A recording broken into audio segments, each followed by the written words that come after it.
What's up, you guys? It's your boy Scotty, and you're watching yet another review of Love and Hip Hop episode 9. What's up, you guys? As you can see, I just got back in the house. I was watching Love and Hip Hop over my cousin's house with my friends, and it just got through raining very hard, so I had to run in and change into something else because my clothes were extremely wet. So you know, it is what it is with that situation.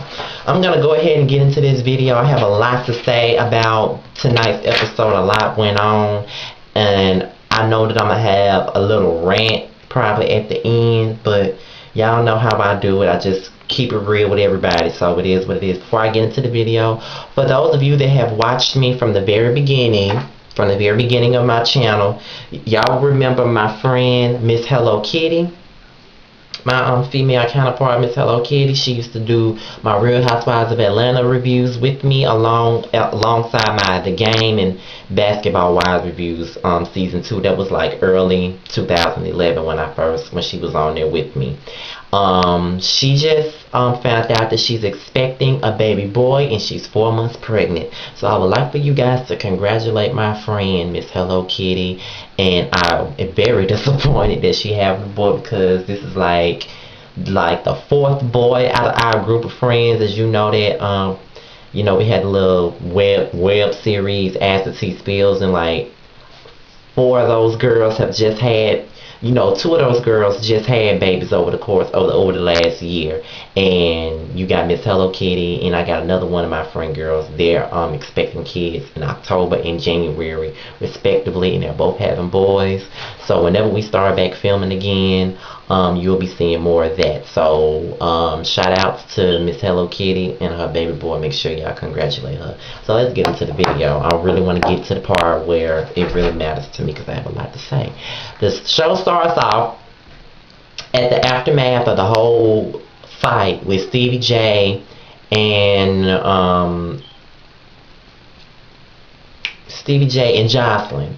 And it's basically she was talking to the therapist or whatever. And you know, after watching that, it kind of made me feel sorry for Jocelyn. You know what I'm saying? Like, I really do go hard on Jocelyn. I'm team fuck Jocelyn. But at the same time, I kind of understand where she coming from. Like, she never really had a home. She been on her own from the age of 13 or whatever. She been in the strip club. She had to take care of people by herself, and that's all she ever had. So when somebody like Stevie J come into her life, you know what I'm saying, and telling her all those good things and taking her away from the strip club and giving her an opportunity, you know, like, he basically gave her an opportunity to be on Love and fucking Hip Hop. She got all this extra exposure. She getting money. She's getting fame. She getting popularity or whatever. And you know, you got a motherfucker like that, and you want to hold on to that. But because you never had, you know, you never had nothing like that in your life before, that the first chance you get, you gonna take it. So that's basically where she at with that. And I kind of understood where she was coming from. It kind of made me feel Jocelyn a little bit more. It kind of showed more of her vulnerability, and it kind of made me feel some sympathy for her. And I don't usually feel sympathy for Jocelyn. Going to Scrappy and Erica, they met up, and Erica confronted her about what she heard from K. Michelle, which was that Scrappy came to the party with Bucky, and he said that's his best friend. Okay, Scrappy, that is not your best friend. That's your best friend with fucking benefits. You need to stop all that fucking lying. I mean, you already know that you fuck Shay. You know what I'm saying? So it is what it is. You really need to stop lying about the shit. I'm just really getting sick of you lying to Erica. And you know, Erica is just a pretty ass bitch. And it's not just because she pretty that I feel like she don't deserve, that Scrappy doesn't deserve her. I honestly feel like Scrappy doesn't deserve Erica, because he and Erica are on 2 different points in their lives. Erica is way more mature than he is. And you know what I'm saying? He's still on some childish ass bullshit. And then it leads me to talking about Mama D and you know, that's another thing that leads me to the scene with him and Mama D. He is a damn pussy. Scrappy is a pussy. And let me tell you, I liked Scrappy at the beginning of the show. I really did. But he just shows every 10 minutes that he ain't nothing but a pussy. That's what he's showing. And him being when you know, him talking to Mama D about everything that goes on in his life ain't really helping him either. Like, she ain't nothing but a low down dirty bitch her damn self. So what the fuck do we expect for Scrappy to be? A low down dirty dog ass motherfucker. That's what he is. Cause he get it honest. I mean, his fucking mama was a damn pimp. And then, you know, you would think that this motherfucker in his mid to late 20s, you would think that he would be ready to settle down and stop fucking any and everybody that come in his life. But yeah, you got a motherly figure like Mama D in your damn ear telling you it's pimp shit all day. You heard me? Bitch, why don't you go somewhere and sit down somewhere? You know what I'm saying? Don't you got a life? Don't you got some pussy you need to eat or something? Like, don't you have a life outside of Scrappy? I believe that if you could, you will fuck Scrappy yourself. Cause ain't no bitch good enough for him. You know what I'm saying? I don't like Diamond, but I mean, it is what it is. Like, the way you treating Erica, you calling her a bitch because, you know what I'm saying? Oh, you left my child for dead. She left him for dead. Bitch, ain't nobody leave this ass for dead. You got him spoiled because your ass didn't raise him. You expect for another woman to pick up where the fuck you left off, and that's not gonna happen. And you know what I'm saying? Him and Erica been on and off for all these years. She clearly loves this motherfucker. And it doesn't matter what you say. It is what it is. Okay, Rashida and Erica, they both talk about their situations with Kurt and Scrappy respectively. And, you know, Rashida was telling Erica about the whole situation with Dale, and Erica was telling her about the whole situation with Scrappy and Bucky. Rashida believed that Scrappy is lying about Bucky, which he is. Anybody with eyes could see that, even if we were just filming the show and we wasn't even seeing, you know, if I wasn't seeing what we all seeing, I would know that his ass lying. Come on now, bitch like Bucky, you think he ain't hitting that? Come on now. Then, you know what I'm saying, Rashida gets talking about Kurt and their issues or whatever. And, you know, Erica just basically tells that she need to make the right decision for her and her marriage. And that leads me to going ahead and her talking about her, you know, Rashida and Kurt.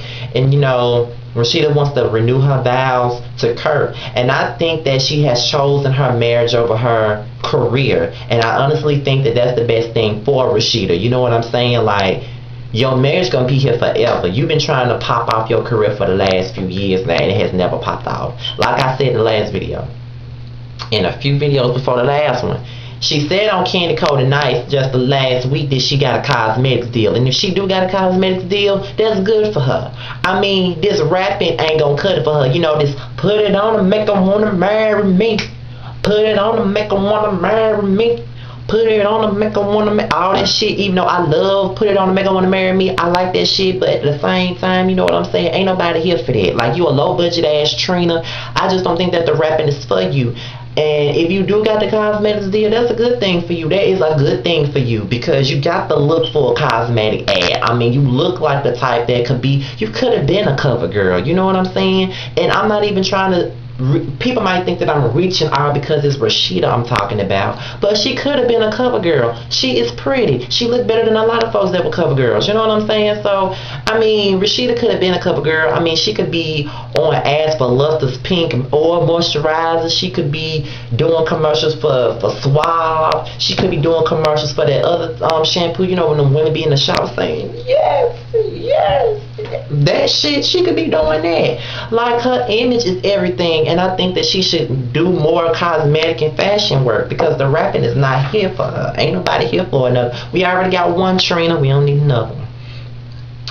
Okay, we seen a lot of Benzino on this episode, and I'm truly annoyed by that. You know what I mean? I don't like Benzino. I don't want to see him all over the show. He's not even an official cast member. He's a damn recurring, you know, a guest. Why is he all over the place? First, he was in the scene with Jocelyn, and, you know, she's talking about, we have all types of sex. We have dirty sex. We have rough sex. We have this type of sex. We have get. Now, as soon as I was feeling sorry for your rat ass, here you go, talking about how good Stevie J dick is. Okay, we heard it. We know that. You know, and it just seemed like, I think that she get lust mixed up with love, because all she ever talk about is how good he can put it down. I mean, maybe she got that Brandy syndrome. If you put it down right, like the way I want it, play it cards right, maybe we can fall in love. Maybe Stevie J put it down right, and maybe she fell in love. And shout out to Brandy, because I love that motherfucking song. But she probably got that type of shit going on. Maybe Brandy made that song for a reason, for the digmatized. Like, she made, like, I bet all the motherfucking females like Jocelyn really relate to that song. That was the perfect song because all she ever talks about is how Stevie puts it down on her, and then she goes around and say that she in love with him. So maybe Stevie J was like Chris Brown. He was like, I'm gonna put it down, she gonna fall in love. I'm gonna put it down, she gonna fall in love. I'm gonna put it down, Joseph gonna fall in love. Basically, that's what he was saying, and that's exactly what she did. He put it down, she fell in love, and it's just crazy to me. And then Benzino and Carly's relationship is so fake. I hope Carly does not return for the next season because I don't see anything really connecting with me. Like, she's a fake, thirsty, alligator mouth ass bitch. And like I said, I already know that my teeth is not perfect. I got a chipped tooth right now. which made me think about a bitch on a message board that brought up, said your snagger too fast. That was so funny because, bitch, I know I got it, but that's besides the point. You know what I'm saying? I'm just over Carly in this fake relationship with her and Benzino. It's clear that she doesn't want to be with Benzino, and I believe Benzino no neck ass figures that out. All she ever talk about is the industry and what the industry says about him and him being cold and him being irrelevant. Bitch, you not relevant and you don't have a chance. Like, I don't see you doing any big things after this. I see K. Michelle getting a record deal. I see Rashida doing a career in modeling or some other shit. Maybe even Jocelyn could do some modeling because the bitch look good with a long weave. But you, bitch, you ain't got shit popping. I don't see you doing anything. Like, I really don't. I'm sick of him. He always mad all the time. What the fuck is going on with him? Maybe he need to be talking to the same therapist that Stevie J not talking to. But then again, that damn therapist be on the Maury Povich show with the damn DNA test and shit. Whatever. Like, that is a joke. Then Benzino yet again in the scene with Stevie J. They at the strip club, and they Stevie J got this dumbass philosophy that he wants Mimi and Jocelyn to accept the fact that he loved both of them and he just want a three-way relationship and he want to live happily ever after with them three. This shit just can't be real. This has to be some fraudulent bullshit, because I have never heard of no man doing no bullshit like that. But like everybody say, this shit happens in real life. You know, a lot of this shit happen in real life. Like, you got your Ericas in your neighborhood, you got your Jocelyns in your neighborhood, you got your Rashidas and your K. Michelles in your neighborhood, and you got the thirsty bitch like Carly walking in your damn school building. I mean, as much as we say this shit is scripted, we cannot lie and say that we have never seen no shit like this happen, because it does. Stevie J is just full of shit. And Mimi full of shit too. And that brings me to yet another scene with Benzino. I'm so sick of Benzino. He talks to Mimi, they meet up somewhere and they talk about Stevie, and he telling Mimi that she don't need to be screaming at him all the time. And I'm looking at him like, what the fuck you expect the bitch to do? Talk to him in a damn calm voice? But Mimi is so annoying. Like, I liked her at the beginning because I thought that, you know, she was the type of bitch that's gonna stand her ground. But even though she cusses him out, that's all the fuck she does. I mean, he still disrespects her. It's like he look at her as a joke. That's how I see it. He look at her like a fucking joke to me. And it's just crazy. Like, she can snap all day long and be like, you always want to fuck bitches, but you don't want to handle the shit after the fact. I'm not trying to argue, because you don't have no fucking argument. Go on with your slut ass whore and have a good life. I didn't fuck nobody and get them pregnant. You did. If you go in the car with that bitch to the fucking studio, you showing me what the fuck you doing. You doing all of that and he's still disrespecting you. Bitch, let it go. You know what I'm saying? Like, you been with this nigga for years. And like I said, we all have played the fool in a relationship. We've all known that a motherfucker doing us bad and treating us like crap. We already know that. But we still go back to their motherfucking ass. Everybody have gone through that. So I don't want to judge her. But all she do was go off and snap and shit. And that's all the fuck she know how to do. Bitch, stand your ground. Pack more than 3 boxes. Do something. Like, show that you a woman. Don't show that you a weak puppy dog ass bitch. Like, that's what you're giving me, and that's why it's so hard for me to like your ass. It really is. And stop talking to Benzino and stop thinking that Carly is your fucking friend. Listen to Ariane's lesbian ass. Listen to her. And I really believe that Ariane is her real friend, and I still think that she want to eat the box out.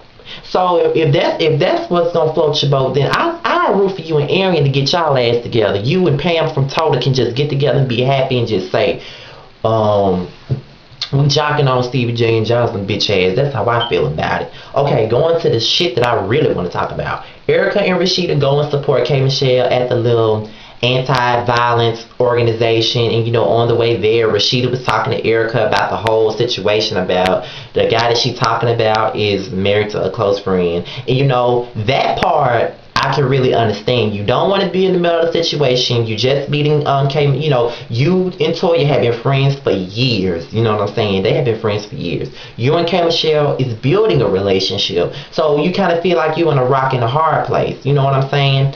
And I understand it. And Erica was like, this is just a situation that K Michelle has to grow from, which she does. She has to grow from the situation. I mean, it's different ways to heal from a situation. And I think that she's taking the steps to heal herself. I mean, she's talking to people about domestic violence. She's doing it. She put her paint on her music. I think that she's trying to grow. And this is what. And then the rest of the stuff that I got to say about her is going to this scene at the very last scene of the show when K Michelle and Rashida met up, and I can tell this was filmed a little bit recently. I think it was in early June. This had to be in early June. And, Memphis made the tweet saying he owned her, he bought her titties and the teeth and this and that and shit. And then, you know what I'm saying?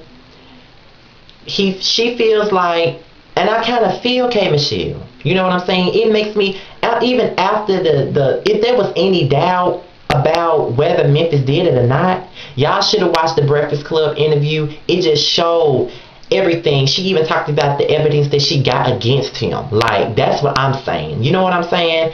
And then just listen to her speak about it tonight. It shows that she's clearly tormented, and it still bothers her, and it's still a thorn in her side. Does she need to grow from it? Of course. But then, you know what I'm saying? As her and Rashida are talking, Rashida was like, maybe he's not doing it because that's not something that he did to you. That was very insensitive. And I don't think that was cool for her to say that bullshit. You know what I'm saying? And then, K Michelle basically told her she needed to take her ass on down the street because she wasn't there, which was true. She got Rashida right the fuck together, and she was, you know what I'm saying? I just felt K Michelle in it. It kind of made me motherfucking weak. You know what I'm saying? And it really pisses me off how motherfucking bitches, especially these motherfucking hood rat bitches, always want to take the side of the motherfucking nigga that beat the bitch ass. Don't never try to have no sympathy for the bitch. You know what I'm saying? What the fuck did she have to get on this damn reality show for and lie about it? Everybody keeps saying, oh, she just now talking about not the show on. She could have been said something. The bitch been talking about it. She been talking about it from day fucking one. From the moment it happened, she was talking about it. It's only, y'all only just starting to care about it now because it's on a bigger platform. You can't knock a bitch for telling her motherfucking story. I don't give a fuck if it was an ongoing thing. I don't give a fuck if it happened once. Abuse is fucking abuse. That's just like saying, bitch, you got raped once. It's not like whatever. You know what I'm saying? You need to get the fuck over it if it happened one time. Or bitch, you was molested one time. You need to get the fuck over it. People don't get this. Abuse is abuse. It doesn't matter how many times it happened. Some people can be traumatized by certain things, and I don't give a fuck what you say. People can say, show me the receipts, file a police report. Motherfuckers are so fucking ignorant.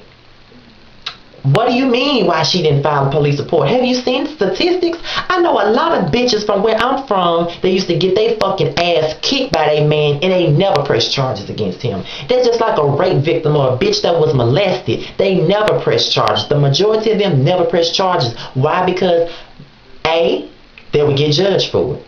Like K Michelle getting judged for it. B, a bitch ain't gonna believe you.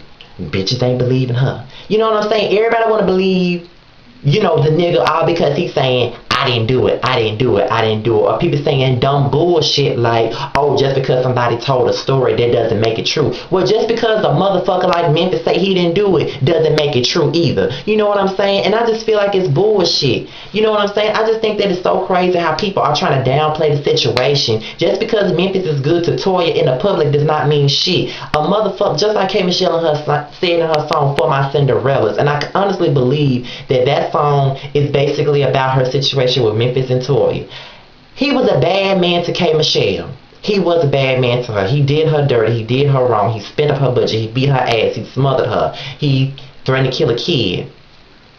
Just because he was bad to her does not mean that when he get with the next bitch, he gonna do the same thing. He's not. Maybe K. Michelle made him into a better man because of what he did to her. You see how he treating Toya? And I don't think he bad enough to put his hands on Toya, knowing that Rudy and Casey and all these other motherfuckers gonna whoop his ass, including Reggie, I mean not Reggie, including Lil Wayne, cause you know Reggie gonna have that damn iPhone 5 and gonna call her motherfucking dad and let him know that this motherfucker putting his hands on his motherfucking mama. You know what I'm saying? Toya just need to shut the fuck up. Toya was still on Wayne dick at the time this shit was going on. This shit was going on in the summer 2009 with K. Michelle of Memphis. You know what I'm saying? And then when K. Michelle said, all I want is an apology and maybe it'll make me see some good. Sometimes an apology can heal all fucking wounds. Sometimes all a bitch really want is a fucking apology. And then, you know, that'll be some part of healing if a bitch apologized for what the fuck they did to you. You know what I'm saying? If you, like, I would really like to see you weak ass bitches and you fucking faggots that's sitting up here backing up Rashida on what the fuck she said to her. I would really like to see y'all get y'all ass beat by this nigga who gave you your dream. This nigga that you love. This nigga beat your ass. He smothered you. He threatened to kill your damn kid. He moved on to the next bitch. He denied in the public that he never beat your ass. You got his wife coming for you. You got his wife friends coming for you. I mean, you got everybody coming for you. People looking at you like you fucking crazy. You looking like the bad guy while he's sitting up there with his damn Cuban cigar, sitting with his dumbass, illiterate, non-education having ass, bitch ass wife. And they sitting up there making you look like you a damn fool, like you a damn crazy ass psycho ex-girlfriend that just can't let go. How would you feel? But bitches don't think about that. They're only saying, well, maybe Memphis roughed her up. I don't think he just roughed that bitch up. I think he beat her fucking ass. And it doesn't matter if he did it more than once. It doesn't matter if he did it once or more than once. He still put his hands on her. It doesn't change the fact that he put his hands on her. And I don't think she have a reason to lie. Memphis is not a motherfucking celebrity. Who the fuck is Memphis? What the fuck fame does she need to get out his motherfucking ass? Y'all can take this shit funny if you want to, but the reason why I'm taking this shit personally is because I know about this shit. I mean, people can tell you to get over it all the fuck you want to get, all the fuck they want to, but they would never know what you went through unless they was walking in your motherfucking shoes. That's just like a motherfucking saying when I talk about shit in my damn YouTube videos and I talk about school bullying when motherfuckers talk about it. Oh, Scotty, you need to get over it. This shit happened when you was in school. You 23 years old, you need to get over it. Shit like that is not... Bitch, let me tell you, I've gotten over the damn bullying. But the fact of the matter is, the shit still has an effect on me emotionally, and it has an effect on how I treat other people. And I'm still a work in fucking progress, and that shit happened years ago. And I still hold resentment to those that did this shit to me, because they the reason why I'm an angry motherfucker now, and I'm always ready to pop off on a bitch. Blame them motherfuckers. I'ma always have resent towards them, unless a motherfucker apologize. You know what I'm saying? I mean, that might be crazy, but I understand where she's coming from, because I have those same feelings, which is why I want to seek therapy. I want to seek, you know, I want to talk to somebody. I want to keep talking about it. I want to help somebody else and let them, you know, tell them not to go down the same path that I went through. Like, I'm 23, going on 24 next year, and I'm still dealing with this shit. It's not like I'm going around saying, oh, I was bullied. No, it's just that I'm over that because I'm not being bullied, but the bullying has affected my life tremendously, and I'm trying to take the steps to get over